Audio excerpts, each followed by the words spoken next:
Welcome to the Republican Professor. I'm your host, Dr. Lucas J. Mather, and we're in Helmut Thielicke again, Ideology and Law. Let's get to it. In view of what has been said already, there is obviously no need to look for either a norm such as justice or an authority such as natural law in the communist system of law. They simply are not there. On the communist view, law cannot derive exclusively from the idea of justice. On the contrary, it involves, in principle, a tension between three basic values: justice, utility, and security. And there's a footnote. Gustav Bodbrook, and it's in German. I'm not going to even try. Right is a highly complex concept in as much as it combines both normative and pragmatic considerations. Although the relationship between the two is highly complex, and there are borderline cases in which the supremacy of the normative considerations over the pragmatic is in doubt, there can be no question that in the Western legal tradition, justice is regarded as an absolute of equal standing with such other absolutes as the good, the true, and the beautiful. One might say that law is a cultural phenomenon involving the externals of the social order, which, quote, is designed to express and support the idea of what is right. Thus, the body of laws always has as its core the idea of justice. The normative outlook prevails as a continuing corrective to all the pragmatisms which also come in to play. Where are we at? We're on page 41, 42 of Helmut Thielicke's Theological Ethics, Volume 2, Politics. We want to thank Fortress Press for making this material available. Go to fortresspress.com to see their catalog, and I would highly recommend you purchase the book to follow along. They also have lots of other great titles, including Jesus and the Victory of God, Jesus and the New Testament, and the People of God.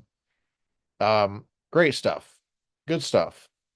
N.T. Wright is not always insightful on contemporary politics, but he is certainly an excellent New Testament historian.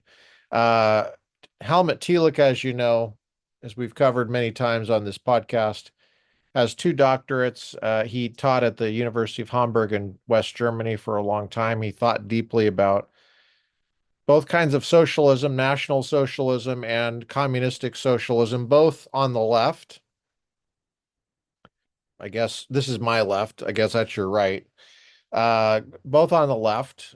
And he was very concerned. He's writing about law. The communists pervert law, so do the National Socialists. And he's using the term Western legal tradition to be as opposed to communism, as opposed to socialism. Ideological law, however, bears the mark of heresy. We're going to make a fair use of this material. We're doing a transformative reading here with contemporary commentary. Ideological law, however, bears the mark of heresy, of legal heresy, because it absolutizes the subsidiary outlook. Pragmatism, no longer significant only as a part of the total organism, is made the organizing center. Law becomes an instrument of the will to power. a political weapon. Just as science exists to justify pragmatic ideology, so law exists to justify legally the interests of the system by making the idea of justice subservient to them. He's talking about how socialists conceive of law. It's a weapon. It's a practical tool for power. Does that sound familiar to you? We're recording this on Friday, November 15th, 2024. Does that sound familiar to you? I have a Ph.D. in public law. I also spent 6 years in seminary. And I taught philosophy for a long time. Well, long for me. I mean, I haven't been around that long, but 2 decades. I think that's a long time, but I guess the older I get, it might not feel very long. And I think he's thought pretty deeply about this stuff. You think of law as a pragmatic thing, like what he's talking about, instead of just an issue of justice. Well, you might wonder, in Aristotle's conception of justice, is there any pragmatic element there?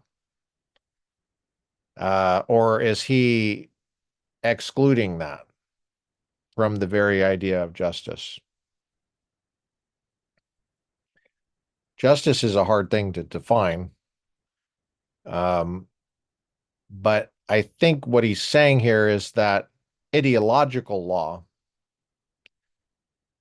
bears the mark of heresy, as he says, because pragmatism is the rule for what is in the interests of justice.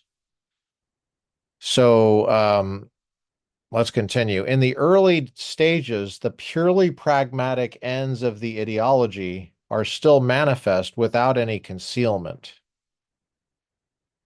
But then the inherent urge for expansion, which slumbers in them, comes to the fore. It finds expression not only in external power conflicts, but in its conquest of what we might call the arsenal of norms present in the human consciousness. The ideologists note that this conquest increases their power potential. They invest their use of force with the trappings of legality, thus making it harder for anyone to oppose them in the name of law. This is great. This neutralizes some of the opposition and at the same time attains some of the secret goals of ideological power, which aims not merely at an external consolidation of power by means of terror, but at a conquest of the inner spheres of man, including his conscience. Practical application of this. Last night I was at a cigar event. It was I was talking to a law enforcement officer of 28 years, state police. And he spent his career at one of the major University of California campuses here. And we were talking about the different ways that police officers can get in trouble in the state of California. And one of them was if it's students he's typically interacting with, pulling them over and, stuff like that for violations on campus. And if the student tells you that they have pronouns that are they would like you to use the third personal pronouns they would want you to use of them in your report and in interacting with them that don't match proper English usage. The policy is that you go with the student's preferences, or I mean, whoever it is, if student or not, even if it's incorrect English. And what I mean by incorrect English is uh, in the English language and pretty much in any language in the history of man, um, the speaker is the one that decides which third personal pronouns the speaker wants to use. Um, and the pronoun usage is correct if in the speaker's judgment uh, the pronoun matches the gender of what you're talking about or the person of what you're talking about. So, for example, there's an impersonal pronoun, it, that would be inappropriate to use for a human being. It doesn't matter what someone tells you. If someone comes up and tells you, say it for me, that's my pronoun. It would be incorrect usage to use the word it in that case because it does not refer to a human being. It refers to a non-human being, like a computer, like a vehicle, like an article of clothing, like a dog. Um, Usually dogs, we we prefer, we don't get to wait for the dog to tell us what gender it is. We look what gender it is because it's a matter of looking because dogs don't wear clothes. And so oftentimes we human beings use the he or she for dogs because it's apparent and it's appropriate. We might not do it for flies because I don't know whether a fly is a he or a she just by looking. And frankly, I don't really care about flies. So I will say the word it for a fly. But sometimes we inappropriately use the term it to refer to human beings if they're unborn. And that's a pro-choice way of talking. Well, anyway, this guy's telling me, that they could complain and stuff like that. There's no way it could be law. That's what Thielicke is saying. That's an ideological use of law to try to distort the use of language and come up with new rules on the fly that empower uh, suspects or something like that against the police. Empower them to have quote unquote legitimate complaints. Well, no, it's just a power struggle at that point. Uh, let If you want to talk differently, that's fine, but you can't make me talk differently. You can't make me violate the rules of language and stuff. It has nothing to do with respect. I understand the concern that there'd be a policy that the police officer is supposed to respect the person that they're interacting with, but the limits of respect don't go so far as to disrespect the English language. That would make no sense. And that's disrespectful to the officer and anybody else listening who can speak English. That's just manipulative. I hope you're able to follow what I'm saying here. The rule is that the speaker makes a judgment of what the appropriate pronoun is and uses that. If it's an adult human male, it's a man. If it's an adult human female, it's a woman. If it's younger, the object that you're talking about, I'm using the word it just for the sake of referring to an object. But as we get more specific about what that object is, if that object, it becomes apparent that that object is female human, depending on the age, we say girl or woman. Sometimes we say girl for older women, just It's just a way of talking. It'd be very odd to say woman for a young girl. Unless you say young woman, it would be very odd to say woman for a baby, you know. But the gender is determined by the sex. And the same way, if you look up the term man in the dictionary, adult human, let's do that right now. Let's look at Noah Webster's dictionary, okay? I'm going to pause this. Okay, I'm going to share my screen and we're going to look up the word man. Okay? Noah Webster 1828 dictionary. And we're going to look up the word man. Oops. No.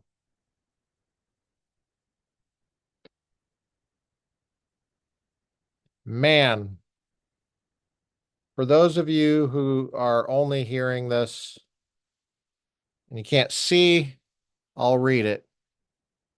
Noah Webster 1828. Mankind, the human race, the whole species of human beings, beings distinguished from all other animals by the powers of reason and speech, as well as by their shape and dignified aspect. And God said, let us make man in our image after our likeness and let him have dominion. In other words, the image of God. And the rest of the examples are from Scripture. Pretty cool. Number 2, male individual of the human race of adult growth or years. This is just English language here, people. Okay? It's not that hard. 3, a male of the human race. 4, a servant or an attendant of the male sex. 5, a word of familiar address. Like, hey, man. Okay, you got several definitions of MAN there. Well, he is the corresponding third personal pronoun for all of those uses of man, including the gender neutral one. So accordingly, we look at the U.S. Constitution, Article 2.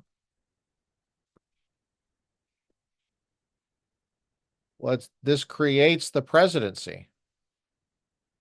Article 2 of the U.S. Constitution. The executive power shall be vested in a president of the United States of America. He shall hold his office. Well, there's some those are gender neutral third personal pronouns. How do I know they're gender neutral? Well, because Kamala Harris was just running for president and she lost, thank God. But she never said, hey, we need to amend the Constitution because Article 2, Section 1, which creates the presidency, which would be like what I have, only applies to he people. No, well, it does apply to he people, but that's because of the use of the term man. It means mankind, the human race. It's gender neutral in the primary sense. All men are created equal, as in the Declaration of Independence, which we're going to get to here. The second paragraph, all men are created equal. 1776. That has a corresponding third personal pronoun, also used here in Article 2, Section 1 of the U.S. Constitution. He, his. It's gender neutral. Everybody knows that. Hillary knew that. Kamala knew that. That's why there's no push for a really quick, let's amend the Constitution so that women can be president. Everybody knows this is gender neutral and it's appropriate. It corresponds to the gender neutral sense of man. But also, if you happen to know that a human being is a male, that's the appropriate one in terms of gender. And what am I trying to say here, guys? I'm giving you a contemporary example of ideological use of law by leftists, by socialists. They want to train, they want to try to use the trappings of law not to just terrorize you exactly, because this police officer wasn't exactly terrorized, but to confuse you, to confuse your conscience, to make it look like it's legitimate law because it's about respect. To change the language here. It's about respect. Well, it's not about respect. That's false. I don't necessarily like Hitler.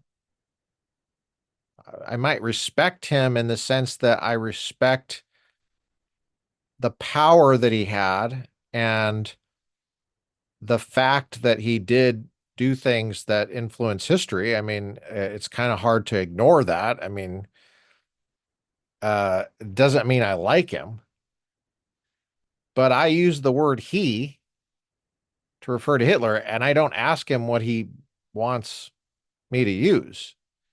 I use the word he because it seems quite likely, as I look at the historical record, that was a male individual of the human race. I'm using English correctly.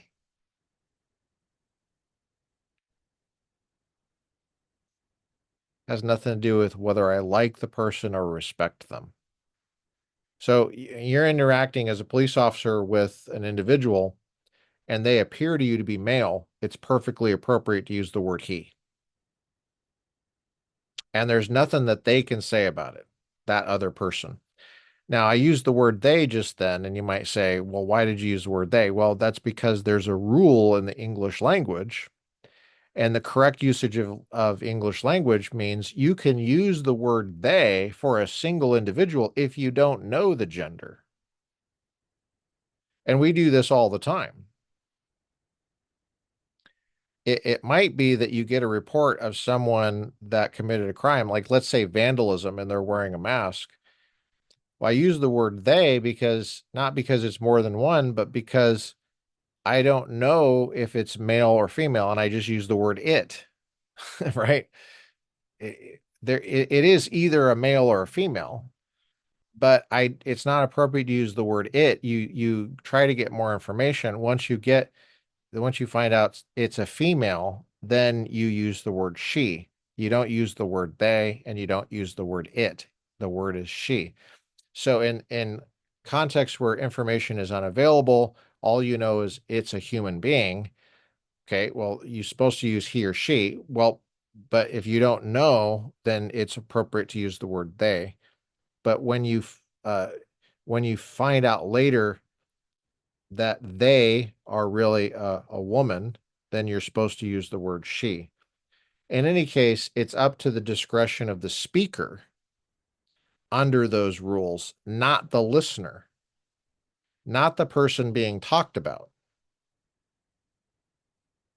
And that's just an example of what he's talking about. Let me read this part again in Thielicke. The ideologists note that this conquest increases their power potential. They invest their use of force with the trappings of legality, thus making it harder for anyone to oppose them in the name of law. See, that's what this officer was talking about. It's hard to oppose this in the name of law because the manipulation occurs within the trappings of legality. This neutralizes some of the opposition and at the same time attains some of the secret goals of ideological power, which aims not merely at an external consolidation of power by means of terror, but at a conquest of the inner spheres of man, including his conscience. In other words, they try to get you to violate your conscience. And they try to get you to have a change of conscience, meaning you have a conflict within yourself about values. I'm supposed to respect this person, but I'm also supposed to not lie. If I think this is a man, I'm not supposed to lie about that. That seems weird. So I have a conflict. And it seems like the law itself is telling me to disregard my own conscience. And because I have a sincere respect for the other person and for the rule of law, then this becomes a conquest of the inner spheres of man, is what he's talking about. Hence, it is in keeping with the way ideological power is exercised that public trials leading to a predetermined result are staged. These are no more than a power play in legal guise. It's called lawfare. The dominant power interest might well have attained its objective without its juridical interlude, but by using a moral instrument as well, by the investiture of justice as a handmaiden of politics, it can invade also the inner spheres of man. Even the obnoxious lack of credibility which attaches to such perversions of justice does not cause those in power to fail completely of their purpose. For the staged trial at least prevents the spectators from bringing the full emotional weight of their sense of justice to bear against the excesses of naked power, thus being forced now to wrestle with certain legal considerations. They are thus entangled in a debilitating debate with themselves. This is lawfare, politics by law. They are confronted with a situation which is undoubtedly more complicated than that which would have been posed by an undisguised abuse of power. Since complicated situations are less easily handled, even inwardly, than those which are simple and straightforward, their moral powers of resistance are dissipated. This precisely is the secret goal of all ideological strategy, something which Trotsky failed to see in the early days of communism.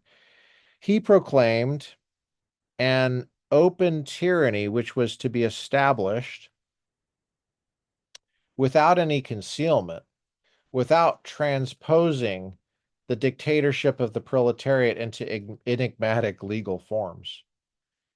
The more debilitation which results from this pragmatic combining of interests and law may be seen in its most radical form, not among the people generally who are spectators at the trials, but in the defendants themselves, where it leads to those self-incriminations and expressions of remorse which are so puzzling to the West.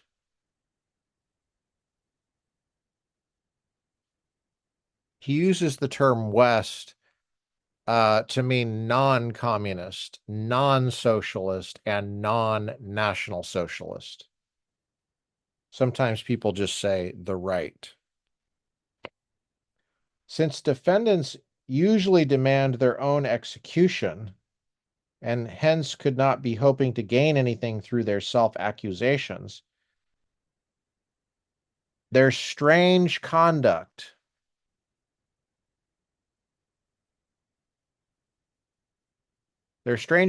is usually explained in terms of psychological pressures, the power of suggestion, drugs, torture, brainwashing. While there may be a measure of truth in all this, the real explanation lies in the ideological structure of the law itself. In this connection, the statements made by the old Hungarian communist, I don't know how to say that name, Lajosscseby, about the rehabilitations of, I don't know how to say that name either, Laszlo Rajk, Minister of the Interior, who had been executed in 1949, are most significant for our analysis since they contain a personal diagnosis of the man's history and therefore shed a light from within on these puzzling procedures. When asked why those being rehabilitated in 1956 had confessed their guilt and solemnly expressed remorse 7 years before,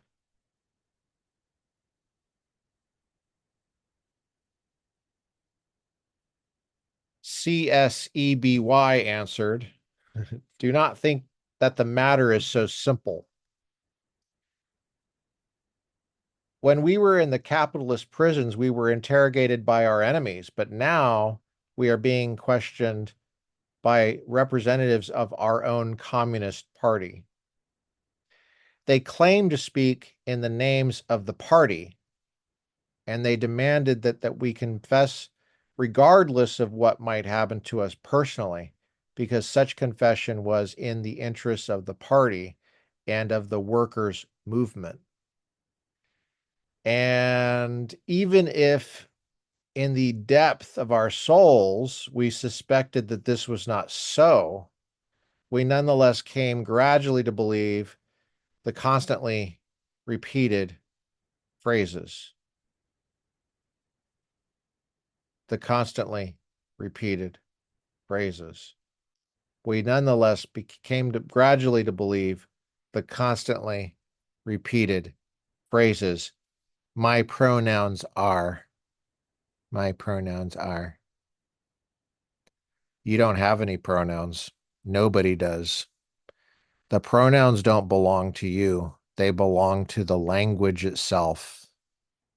And if you're a speaker of the language, and if you're a competent speaker of the language, well, then you can avail yourself of them. But you don't have any right to tell me to disregard the rules of my own language. You don't have that right. This is me applying it to the issue of the police officer I mentioned about. Wow. The ground, the moral support was cut away from beneath our feet, and then we confessed. Here in CSEBY's statement, all the pragmatic tendencies of ideological law are present in summary form. Damn. That's really sad. In our tradition, we have a right against self-incrimination. That's what he talks about the West. Well, I think I'm an Americanist here. I think the way that our system is designed is pretty freaking cool, man. I think most of it was great. So we got U.S. Constitution, and we've got Bill of Rights, Fifth Amendment. Let's check it out. What do you say? Well, the Fifth Amendment protects criminal defendants from having to testify if they may incriminate themselves through the testimony. What a concept. What a concept. No, I don't want to support you, Cornell Law. You have a huge endowment. What do you, how dare you? How dare you ask me for money? No person shall be held to answer for capital, otherwise infamous crime, unless on presentment of indictment. And guess what? You don't have to be a witness against himself. Himself. Himself. There's another pronoun. Looky there. Looky there. Hold up. Yo, hold up. I don't like these summaries. I'd rather just read the damn thing. See? Himself. corresponds to the person, meaning man, human being, the gender neutral sense. Well, the communists, the socialists, the National Socialists, they think that there's nothing wrong with forcing you to testify against yourself. This is, first of all, the aim of the trial. The accused represent an opposition which must be robbed of its moral foundations. Their confession accomplishes that. Opposition cannot rally behind leaders and champions who liquidate themselves. Martyrs forcefully done to death are the seed of the church or of the group which they represent, but martyrs who voluntarily recant discredit their group and blunt its purpose. The purpose of the trials is to provide the technical possibility for this sterilization, this inner liquidation of opposing groups. As this is the task of the law, its pragmatic character is vividly apparent. In the second place, the pragmatic character of the law is shown in the relation between the court and the accused. For the technique of interrogation is designed to weaken the defendant by entangling him in a twofold conflict, thus making him the agent of the sterilization process. I'm on page 44. On the one hand, the defendant is entangled in the conflict between party interest and law. The tactical goal of the hearing is to resolve this conflict in such a way that the accused no longer regards the law as an authority standing above both sides in the trial, mediating between the rights of the party and his own rights. The law instead becomes identical with the rights of the party. It is simply an instrument of the party's interests. Thus, this first conflict ends to the detriment of the accused in a conjoining of law and interest to the point where they completely overlap. Page 45. This is in a section called the pragmatism of idolatry of the ideologies. And remember, Helmut Thielicke has 2 doctorates, one in philosophy and one in theology. On the other hand, the defendant is also entangled in the debilitating conflict of the party within itself, i.e., the conflict between the party as he represents it and the party as his accusers represent it. That's a deep point right there. Since here he is not facing a hostile front as he would be in relation to capitalism, since he has no quarrel against communism but represents a quarrel within it, it is not a case of his being one or two opposing factors in a conflict. The conflict is rather a battle of two souls within his own breast. He does not stand on the battlefield, he is the battlefield. The weakening and neutralizing of the opposition accomplished by this inner conflict ends in full capitulation because one of those two voices in the same breast is continually strengthened from the outside. That is, by the government against the individual. The accusing party, whose voice is heard also within the defendant himself, strengthens this voice by the constant action of its prosecutors and court officials. Notice this is always the government against the individual. Even in the communist system, even the socialist, National Socialists, what he's calling ideologies. Their monotonous arguments, incessantly repeated by a variety of persons, finally drown out the lonely voice of opposition. Wow. I would highly recommend you take a look at One Day in the Life of Ivan Denisovich by Alexander Solzhenitsyn. It's a wonderful novel. That's all I'm going to say. Take a look at it. This is all the easier because the duet of voices is engaged in a debate that is essentially about interests, not about law. A debate which, solely for the sake of external effect, must finally issue a legal formulation, i.e., a confession and judgment. This debate about interest takes place in such a way that party unity takes priority over everything else. I'm on page 45. In this, both accusers and accused are in agreement that party unity must be maintained if the party is to remain in power. Now, the moment of the struggle for power is decided in such a way that one faction remains in control while the defeated antagonist sits in prison. The obligation of unity, recognized by both groups, can be discharged only by submission on the part of the defeated faction, that is, the individual against the government. The unity of the party can be restored only by their moral capitulation, their acknowledgement of guilt, and expression of remorse. This is how the potentially dangerous situation of martyrdom is neutralized.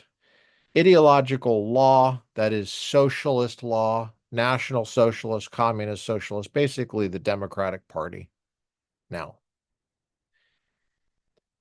ideological law is made into a power tool in the hands of the ruling class. In an interclass dispute, it becomes a power tool in the hands of the dominant faction. It is used, and this is the only reason that law is necessary at all in ideological tyranny, to resolve certain debilitating and paralyzing conflicts. The best example of this usage is to be seen in these personal confessions and self-incriminations on the part of the accused at public trials. To sum up, law is, quote, the totality of the rules of human conduct imposed by the state power, acting in behalf of the ruling class in society and of the customs and rules whose usage is sanctioned by that power and enforced by the machinery of state in order to maintain, strengthen, and develop those conditions and circumstances which are acceptable and advantageous to the ruling class, unquote. And that is a quote from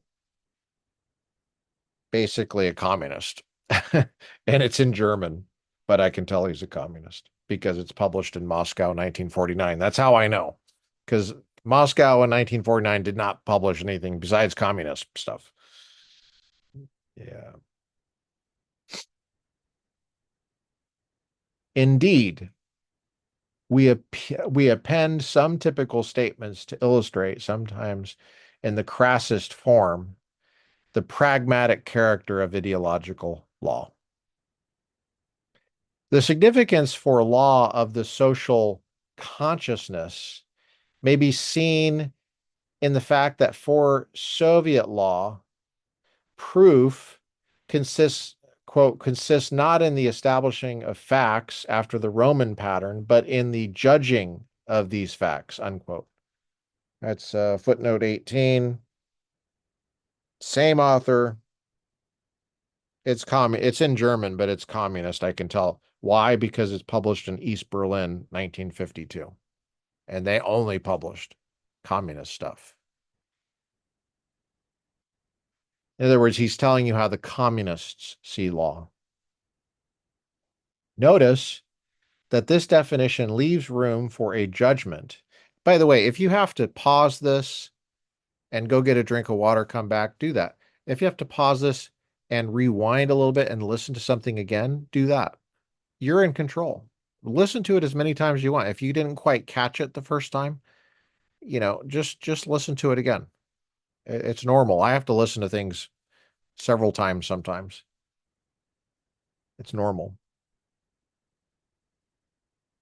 If you're not quite getting all this, don't worry. If you're getting a little bit of it or most of it, Great. Keep going.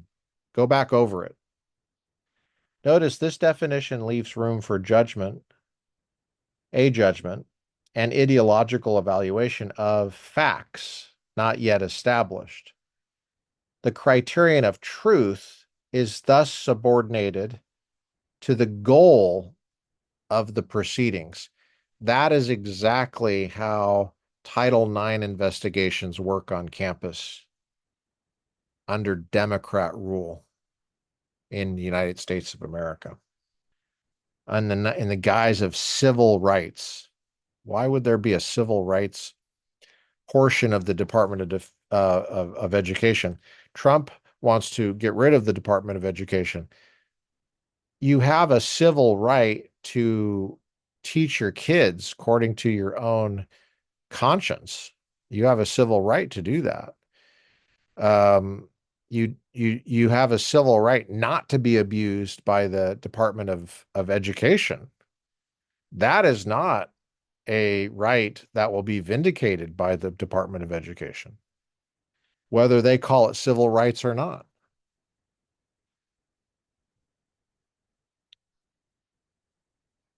This, quote, judging is particularly prominent, quote, in matters involving social, i.e., class relationships, and where the act in question represents a threat to society from the standpoint of the interests of socialism, unquote. That's a quotation from the same source. From the same source. Quote, the courts in our Soviet state, and he's quoting the original sources, by the way. He's reading the original German and Russian.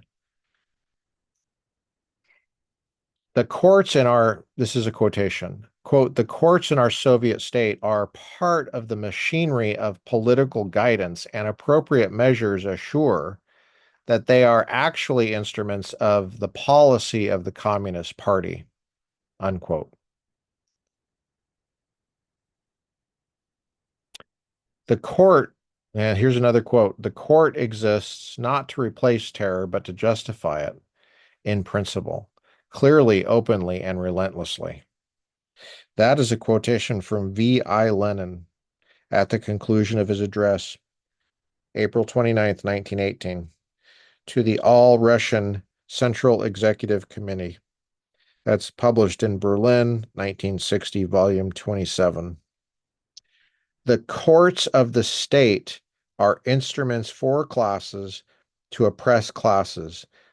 To the hostile classes, the state apparatus is the instrument of oppression. It is violent. It is not benevolent, unquote. That is from Mao Zedong on People's Democratic Dictatorship. Beijing, 1949. In Darkness at Noon, Arthur Koestler has given a notable literary presentation of ideological trial and punishment.